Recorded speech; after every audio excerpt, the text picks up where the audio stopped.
ये अजगर भूमि टीवी है और आज ये ऐतिहासिक घटना पर हम बात करने के लिए हैं मौजूद वरिष्ठ अधिवक्ता रविंद्र कुमार से। रविंद्र जी, प्रधानमंत्री ने आज घोषणा की 1 साल के बाद कृषि के तीनों बिल को वापस लेने की और कहा कि आने वाले संसद सत्र में बाकी प्रक्रिया पूरी की जाएगी। किसान अभी तक जमे बैठे हैं। संयुक्त किसान मोर्चा का ऐलान है कि पहले इसे इम्प्लीमेंट होने दें। आप क्या मानते हैं, सरकार की हार, नरेंद्र मोदी की खुद की हार, भाजपा की सामूहिक हार या कुछ और?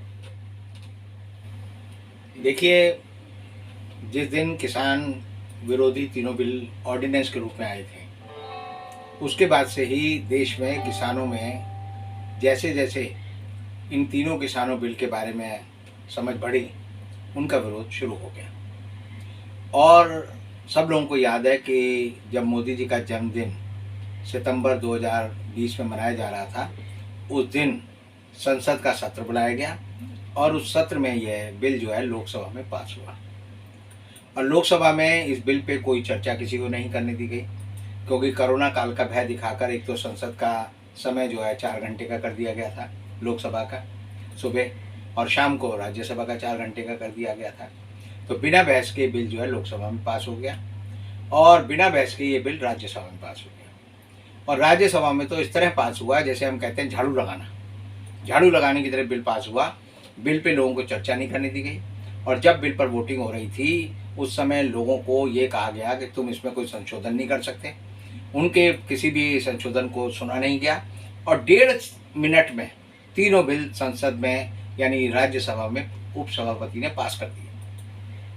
तो एक तरह से संसद की तानाशाही थी, किसी को भी अपनी राय प्रकट करने का मौका नहीं दिया गया और उसकी वजह से क्या हुआ कि देश के किसानों में गुस्सा जो है फूट पड़ा।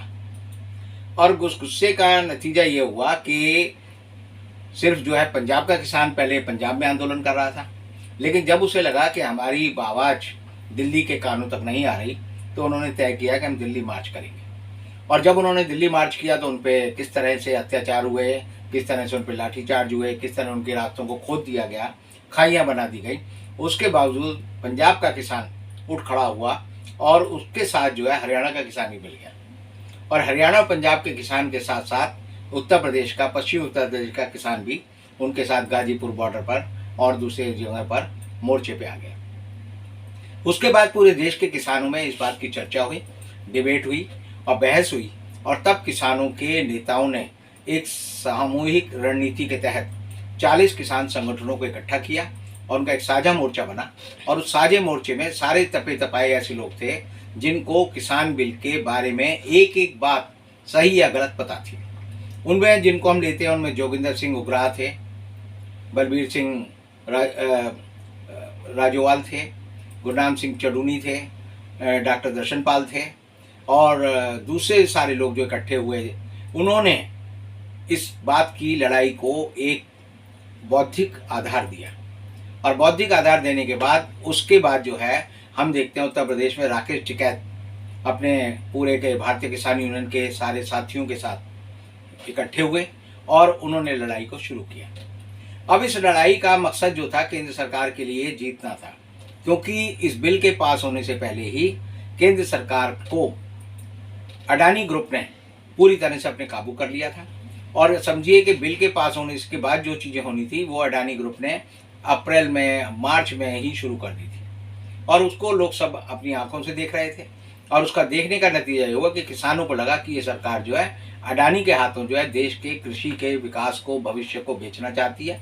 और वो सारे इकट्ठे हो गए और इकट्ठे होकर हमने देखा कि पूरे देश में आज तक के इतिहास का सबसे बड़ा किसान आंदोलन, जिसमें 80 लाख किसानों ने सीधा हिस्सा लिया, वो शुरू हो गया। अब किसान आंदोलन की बात अगर हम करें तो हिंदुस्तान में किसान आंदोलनों का पुराना इतिहास है।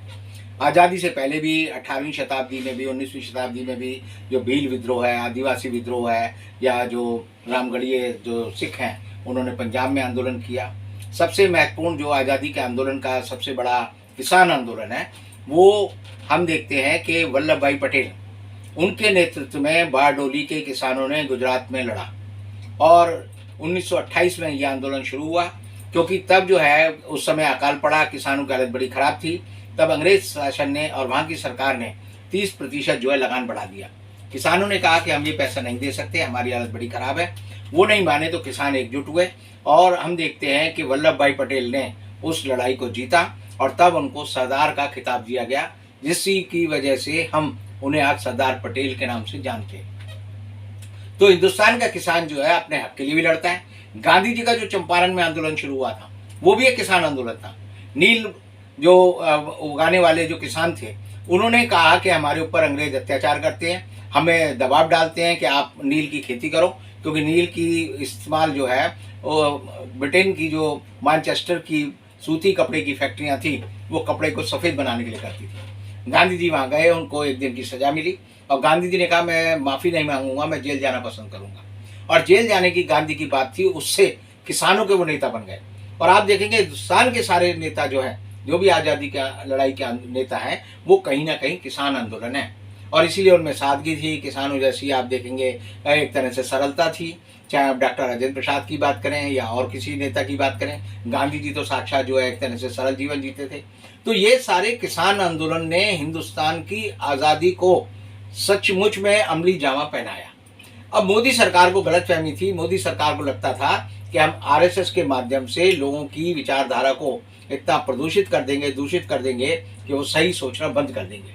मोदी मीडिया को बड़ी गलतफहमी थी कि हम जो करेंगे वही होगा और लोगों की आवाज़ को हम दबा देंगे। और इसीलिए मीडिया ने पहले कहा कि इसमें खालिस्तानी लोग शामिल हैं, फिर कहा इसमें पाकिस्तान का साथ है, फिर इन्होंने कहा इसमें आतंकवादी घुसाए हैं, फिर उन्होंने कहा कि इसमें टूल किट का मामला है और टूल किट के आंदोलन के तरह से लोगों ने उसे बदनाम करने की कोशिश की। केंद्र सरकार ने कहा इसमें विदेशों से पैसा आ रहा है और दिल्ली पुलिस ने तो टूल किट को लेकर ग्रेटा थनबर्ग और दूसरे लोगों के खिलाफ जो एफआईआर दर्ज कर ली। और बाद में जो है इनको ऐसी थूथू हुई कि दिल्ली पुलिस को अपनी जो टूल किट वाली एफआईआर है वो वापस लेनी पड़ी और ये कहना पड़ा कि ग्रेटा थनबर्ग वगैरह का जो नाम आ रहा है वो गलत है। तो आप समझिए कि जनता जब जाग जाती है तो किसान जब जागा, और किसान इस बार का भोला किसान नहीं है, वो पढ़ा लिखा किसान है। उस किसान आंदोलन में पढ़े लिखे लोग आए, अमेरिका कनाडा जो बाहर रहते वाले सरदार हैं वो लोग आए और उन्होंने इस आंदोलन को पूरी मदद की। और किसान के बारे में केंद्र सरकार को बड़ी गलतफहमी थी कि किसान आंदोलन कितने दिन चलेगा, हफ्ता चलेगा, 2 हफ्ता चलेगा, महीना चलेगा, भूख से मरेंगे, पानी बरसेगा, उनकी बिजली काट दी गई, उनके मोबाइलों को जाम कर दिया गया। उसके बावजूद लोगों ने देखा लाखों किसान दिल्ली के सारे बॉर्डरों पर खड़े हो गए। उनको बर्बाद करने के लिए और बदनाम करने के लिए दिल्ली की सड़कें दिल्ली पुलिस ने खोद दी और ये कहा कि किसानों ने रास्ते रोक दिए। जब सुप्रीम कोर्ट ने पिछले दिनों सख्ती दिखाई तो दिल्ली पुलिस को अपनी जो रोक लगाई थी वो हटानी पड़ी थोड़ी, और हटाने से लोगों को पता लगा कि किसानों ने ज़मीन नहीं रोकी है, सड़कें नहीं रोकी है, पुलिस ने रोकी है। तो इस सब से क्या हुआ कि किसानों का आत्मविश्वास दिन पे दिन बढ़ता चला गया। और किसी भी आंदोलन की सफलता होती है, डॉक्टर राम मनोहर लोहिया कहते थे कि जिंदा कौमें 5 साल इंतजार नहीं करती। और इसीलिए जो है किसानों आंदोलन में की एक मिसाल ये है कि उन्होंने देखा कि जब संसद कोई बात नहीं कर रही, संसद में कोई बहस नहीं हो रही, संसद में सारे सांसद गूंगे बने हुए हैं। आप देखिए कि देश की संसद में 22.5% सांसद जो है वो SC/ST के हैं, लेकिन वो SC/ST के हितों की बात नहीं करते, अपने हितों की भी बात नहीं करते। देश में जो किसान सांसद है वो भी किसान हितों की बात नहीं करते। तो एक तरह से बिकी हुई, गूंगी, बहरी और एक तरह से मैं कहूँगा अपाहिज संसद ने जो है किसान बिलों को पास किया। लेकिन किसान चूंकि हर बात के लिए तैयार थे, मैं कहूँगा कि जो पंजाब के किसान हैं, उनके जो नेता हैं, उन्होंने 7-8 साल से इस बात की तैयारी की थी कि किसानों को उनके हक मिले। और इसीलिए किसान जब केंद्रीय कृषि मंत्री के साथ विज्ञान भवन में बैठक में बैठते थे तो वो कहते थे हम क्लॉज दर क्लॉज बहस करेंगे, एक एक शब्द पर बहस करेंगे। केंद्र सरकार उनसे बहस नहीं कर पाती थी और इसीलिए आप देखेंगे कि 13 दौर की जो बातचीत हुई वो बेकार गई, क्योंकि सरकार उनको कोई आश्वासन नहीं दे पाती थी। और इसीलिए किसान जो है, हिंदुस्तान का किसान जागा और जागने के बाद उसने अपने हक की लड़ाई लड़ी और उसकी लड़ाई की आंच जो है धीरे धीरे पश्चिमी उत्तर प्रदेश पहुंची, आप देखें हरियाणा पहुंची, पंजाब पहुंची और दूसरे राज्यों में पहुंची। और उसकी वजह से जब किसानों ने बंगाल के चुनाव में जाकर मोदी की सरकार का विरोध किया, बीजेपी का विरोध किया, तो इनका सुपड़ा साफ हो गया। अब जो है उत्तर प्रदेश के चुनाव हैं और उत्तर प्रदेश के चुनाव में सबसे बड़ी जो एक बीजेपी की सफलता का कारण था वो हिंदू मुस्लिम एकता को तोड़ना था। जब 2013 के दंगे हुए मुजफ्फरनगर के, तब उसमें लोगों ने देखा कि उसमें हिंदू मुसलमान के बीच में खाई बन गई। लेकिन जब मुजफ्फरनगर में दोबारा किसान पंचायत हुई इसी साल, तो उसमें लोगों ने देखा कि अल्लाह अकबर के भी नारे लगे, हर हर महादेव के भी नारे लगे और सब धर्मों के नारे लगे। तो इनको लगा कि हम जो है चुनाव हार जाएंगे। अभी हाल ही में जो 30 विधानसभा की सीटों के चुनाव हुए, 3 लोकसभा की सीटों के चुनाव हुए, उसमें बीजेपी को मुंह की खानी पड़ी। और इसकी वजह से बीजेपी को ये लगा कि अब जो उत्तर प्रदेश के चुनाव 2022 में होली के आसपास होने हैं, उसमें हमारे को पूरी तरह से शिकस्त मिलेगी। तो मोदी जी जो है वो एक तरह से आप समझिए कि वो एक ही बात के उस्ताद हैं कि चुनाव कैसे जीता जाए। चुनाव जीतना ही उनकी पूरी राजनीतिक शैली का है। जहाँ चुनाव होते हैं 3 महीने पहले भारत सरकार और मोदी जी और अमित शाह और सारी भारतीय जनता पार्टी एक्टिव हो जाती है। चुनाव जीतते हैं हारने के नतीजे के बाद ये सारी मंडली वहाँ से अपना बोरिया बिस्तर उठाकर दूसरी जगह चली जाती है। तो उत्तर प्रदेश में किसानों का रुख जो है सबसे ज़्यादा पलटा आपने देखा लखीमपुर में, जिस तरह किसानों के आंदोलन को कुचला गया। कुचलने की वजह से किसानों को इतना गुस्सा आया कि वो जो है सड़कों पर उतर आए और सड़कों पर उतरकर उन्होंने पूरे के पूरे उत्तर प्रदेश को एक तरह से आंदोलन रद्द कर दिया। और आंदोलन रद्द करने के बाद ये हुआ कि किसान जो है उनकी जो ताकत है वो इतनी ज़्यादा हो गई है कि अभी मोदी जी गोरखपुर में गए और उन्होंने कहा गोरखपुर एक्सप्रेसवे का मैं उद्घाटन करूंगा। और उद्घाटन करने जब वो वहाँ पहुँचे तो 3 लाख लोगों के लिए व्यवस्था की गई थी कि वो आएंगे। 28 करोड़ रुपए इस बात पे खर्च किए गए कि लोगों को लाने ले जाने के लिए सरकार ने अपने पैसे खर्च किए। और वहाँ पर पंडाल में कुल 2000 लोग आए। और 2000 लोग आते ही मोदी जी को पता चल गया कि उत्तर प्रदेश की हवा किधर बह रही है। और इस वजह से उन्हें आज मजबूर होकर बुंदेलखंड में उत्तर प्रदेश में ही जाकर ये कहना पड़ा कि मैं किसान तीनों बिल जो है वापस लेते हैं। हम पवित्र हृदय से इसे लाए थे, जबकि लोग मान रहे थे कि पापी हृदय से लाए थे, और इसे मोदी जी को वापस लेना पड़ा। और आज का दिन इसलिए विशेष है क्योंकि आज का दिन जो है पूर्णिमा का दिन है। आज जो है गुरु नानक का जन्मदिन है और इसे गुरुपुर के रूप में पूरा पंजाब और सिख लोग मनाते हैं। और आज के दिन जो है हर गुरुद्वारे में लोग मोमबत्ती का प्रकाश करते हैं, दिए का प्रकाश करते हैं और उसे प्रकाश पर्व भी कहते हैं। तो आज ये किसानों के लिए होली और दिवाली की तरह का त्यौहार हो गया है। हर किसान जो है आज जो है अपने घर पे दिया जलाएगा, चाहे वो उत्तर प्रदेश का किसान हो, मध्य प्रदेश का किसान हो, तमिलनाडु का हो, केरल का हो। और आज के लिए ये जो है उनके लिए होली का असली और दिवाली का असली दिन है। और इसीलिए अब जो है किसान इतना जागरूक हो गया है कि उसने कहा अभी हम अपना अभियान खत्म नहीं कर रहे, हम अपना अभियान जब खत्म करेंगे जब ये तीनों बिल संसद में पास होने के बाद राष्ट्रपति की सहमति से वापस होंगे। लेकिन ये मामला 3 बिलों का नहीं है, ये 5 बिलों का मामला है, क्योंकि इनमें जो है एसेंशियल कमोडिटी एक्ट, आवश्यक सामग्री जो अधिनियम है, उसको गवर्नमेंट ने जो है वापस ले लिया, खत्म कर दिया। तो केंद्र सरकार को पहले उस बिल को लागू करने के लिए दोबारा पास कराना पड़ेगा।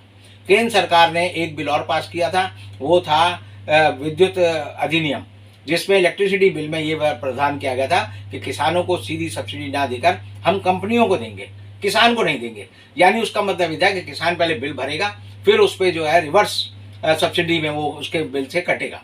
अगर बिल नहीं बटेगा तो किसान के पास से पैसा तो चला ही जाएगा। तो किसान इस बात को भी लेकर आंदोलन रहता है। और ये 5 बिल जो है केंद्र सरकार को वापस लेने पड़ेंगे। उसके बाद किसान तय करेगा कि उसके साथ जो अन्याय हुआ है उसकी भरपाई कौन करे। आज का किसान जाग गया है और मोदी जी को इस बात के लिए बधाई देनी चाहिए कि उसने 70 साल से सोए हुए किसानों को जगा दिया है। वो अपने हक को पहचान रहे हैं और सिर्फ किसान ही नहीं, मजदूर, बेरोजगार लोग, गरीब लोग, औरतें, सब अपने अधिकारों को पहचानने के लिए खड़े हो गए हैं। और आज के दिन जो है मेरे को एक बार एक शेर सुबह से याद आता है कि डूबने वाले की लाश पे लाखों हैं रोने वाले, डूबने वाले की लाश पर लाखों हैं रोने वाले, फूट फूट कर वो रोते हैं जो है इनको रुलाने वाले। तो मोदी जी जो है अब खुद फूट फूट कर रोएंगे, क्योंकि उन्होंने किसानों को अब तक रुलाया है और अडानी अंबानी का भंडार भरा है। धन्यवाद। ये बताएं इस आंदोलन में 700 लोग से ज्यादा शहीद हुए। कभी खालिस्तानी कहे गए, कभी आतंकवादी कहे गए। रास्ते बंद सरकार ने किए, इल्जाम किसानों पे आया। कुछ छुटभइये जाके उस आंदोलन का विरोध करने के लिए नारेबाजी भी करने के लिए गए, लेकिन जो पकड़े गए उसमें वो भाजपा के नेता थे। इस तरह की घटनाएं पूरे देश में लगातार होती रही।